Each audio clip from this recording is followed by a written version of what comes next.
Hätälä Oy valmistaa kalanjalosteita suomalaisille vähittäiskauppaketjuille sekä HoReCa-sektorille. Vientiä meillä on Pohjoismaihin ja jonkin verran Eurooppaan. Meidän tuoteryhmiä on tuoreet kalat, tuorekalafileet, savukalat, eineskeittiön tuotteet ja pakasteet. Me jalostamme kaikki meidän tuotteet meidän omilla tehtaillamme Oulussa ja Imangalla. Meidän tuotekehitystiimi tekee jatkuvasti uusia tuotteita ja testaa niitä lähialueen marketeissa ja kouluissa. Näistä me valitsemme parhaita tuotteita valtakunnalliseen myyntiin. Päätoimipiste meillä on Oulussa, jossa on myös päätuotannot sekä myyntikonttorit Seinäjoella ja Hämeenlinnassa.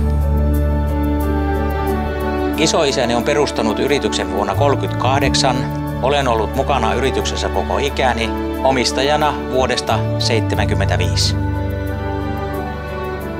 Meidän liikevaihto vuonna 2008 oli noin 20 miljoonaa euroa ja vuonna 2014 maaliskuussa 71,3 miljoonaa ja kuluva tilikausi on noin 82 miljoonaa euroa. 2000-luvulla meidän henkilöstömäärä on kolminkertaistunut. Tällä hetkellä meillä on työntekijöitä 150 vakituista ja välillä jopa 300 sesonkeina. Yksi meidän tärkeitä vahvuuksia on tietenkin meidän läheisyys Pohjois-Atlantin suurista kalavesistä. Tänään perattu tavara on meillä tuotannossa seuraavana aamuna. Meidän kasvun salaisuutena on se, että pidämme hyvää huolta henkilökunnasta, tavarantoimittajista ja asiakkaista. Yrittäjyys on ollut aina meillä mukana koko perheessä.